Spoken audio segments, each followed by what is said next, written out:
is often a topic of conversation when it comes to how men should behave and how women shouldn't behave. Joining in on the discussion is 85 South's very own comedian Karlous Miller. Welcome back. What's happening? Thank you for hanging out with us and keeping it going. So, I want to ask the ladies first. What do y'all think masculinity is? For me, masculinity is just leadership. It's an energy. I feel like it's a strength. It's being brave. It's being confident in your decisions and your challenges.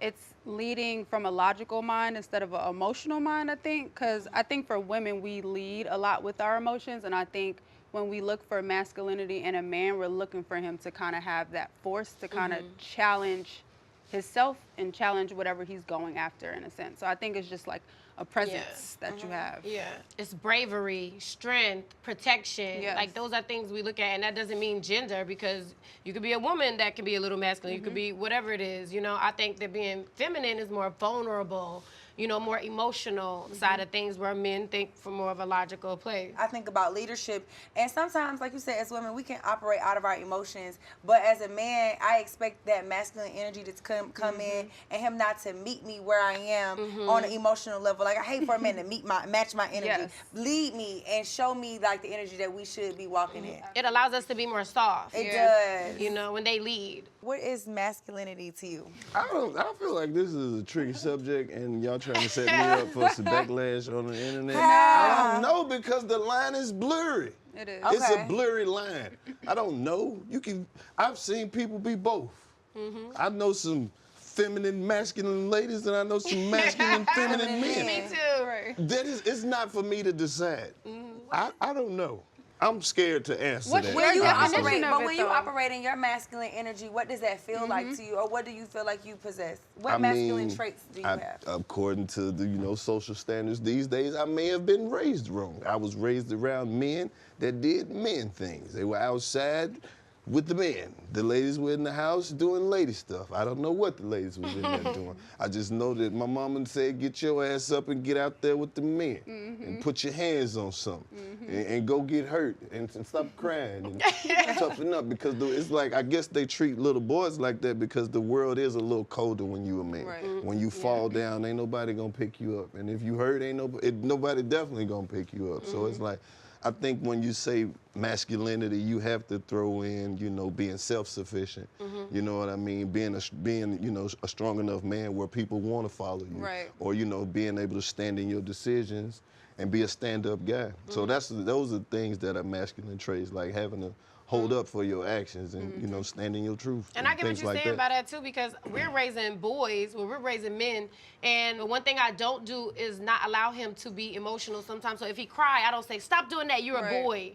You know, I don't want him to feel like, especially with our black men, that they can't cry, because a lot of men... that's not necessarily wrong. I'm saying that, and I know it may come across wrong, but it's like, when you take that method with little boys, you have to show them the difference between hurt and pain. You know what I'm saying? Like, are you hurt or are you just in pain? And it's like, that's one of the things that I know that men are, you know, have to be taught. That's why men play sports. That's why when your son get hurt on the football field, the father's like, let him be, and the mother's concerned. You know what I'm saying? It's like, there's a certain level of harshness that you have to give to your boys, because that's just how the world is going to treat them. I was going to ask you, with you being a father of a young black son, like, what are some of those masculine traits that, as a father, you're trying to pass down or you were trying to instill in him? He's at the age where now I'm trying to let him be more self-sufficient. Don't come tell me you hungry. Figure something out. Like, you have, you know what I mean? I want to put him in challenging situations, not to frustrate him, but just to show him that it can be frustrating. You know what I mean? I want you to try it yourself. I'm not gonna spoon feed you as like, you know, your little girl, you go, what, my baby's hungry? I can't believe nobody's fed my baby. But it's like, man, you better get your big grown ass up and do something. I'm not about, you know what I mean? Because what's the worst case scenario? You have to be self-sufficient, and one day you're gonna have to be a head of a household. So people need to be able to trust your judgment and your, you know what I mean, your decisions. How do you feel that black women has shaped masculinity for black men? I don't know. They redefined it. They probably defined it, because a lot of black men are raised by tough-ass black women, and I think it's like, that had to happen, because it's like this whole household gonna crumble if everybody ends up crying when some shit happens. Somebody gotta be tough. like, I know for me, my dad was my first example of masculinity. Like, I saw the way a man was supposed to talk. I saw the way a man was supposed to be, how he was supposed to work, go out in life and handle himself. So I feel like when people have the wrong examples in their households, they don't know how to be. Like, if a man sees maybe his father treating his mother a certain way in their household, he naturally is going to take on those traits because he sees the man that he looks up to being this way. So I think a lot of the times people have the wrong example of what that is, and that leads to toxic masculinity. I think we have too many of these types of conversations, though. It's like some things ain't just, everything ain't to be discussed. Yeah. Like, so, like, I grew up with a man in the house, like a father and a stepfather on both sides. So it's like, there are plenty of times when I'm sure everybody in the house didn't agree with what the man said, but this is the head of the household, and sometimes some things just need to be. It ain't no discussion. Your daddy said that, and there's been plenty of times where a father has come behind my mom and said, "What your mama tell you?" It's like people need both. You know what I mean? You need your mother to be soft and to love you and to cuddle you, and you need your father to give you that that sternness, that discipline, so the world don't have you messed up when you go outside. What about the single mom? Do you feel like a woman can raise a man to still stand in his masculinity without the man? To a certain point. It's only to a certain point, and you can see a lot of the traits of men that were raised by a lot of women. Oh yeah, the energy. You can see it's not necessarily just the energy, because it's not saying that makes you a good man or a bad man or a soft man or feminine or anything like that, because it's like that's all you had. So of course you might, you know what I mean, like as a man you might not fit the same profile as a man who grew up in the streets or with nobody. You know what I mean, like on their own.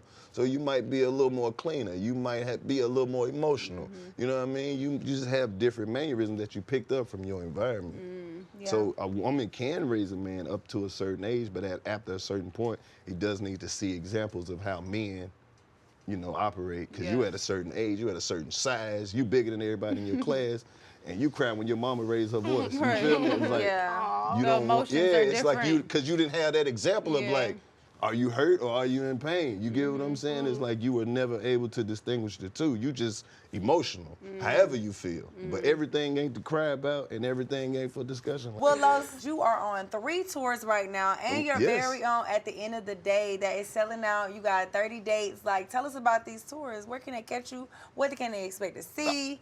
Are you going to invite the BGS girls? Like, what's catch me in traffic, baby. You said all them cities. I'm on the move, man. 85 South. We can want back out on another tour.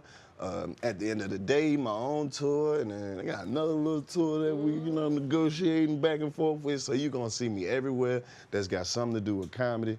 You can hit the website. You can go to my app. We got an app, Channel 85, where you can subscribe and get all the shows early, tickets, merch, everything discounted, all kind of promo codes. So we really just taking over the entertainment industry silently until they show up and give us a big check. Okay. Right, so we're just trying to get as many checks as we can independently until somebody, like REVOLT or something, just show up and be like, here go y'all a big old check at a TV show, and you know what I'm saying, black man stuff. You better manifest Let me hold something. I'll tell you all about masculinity, baby. You feel me? Okay, Karlous, well, thank you for stopping by the BGS house. Now, BGS fam, you heard him. Head over to 85south.com and cop those tickets to see Karlous Miller on tour.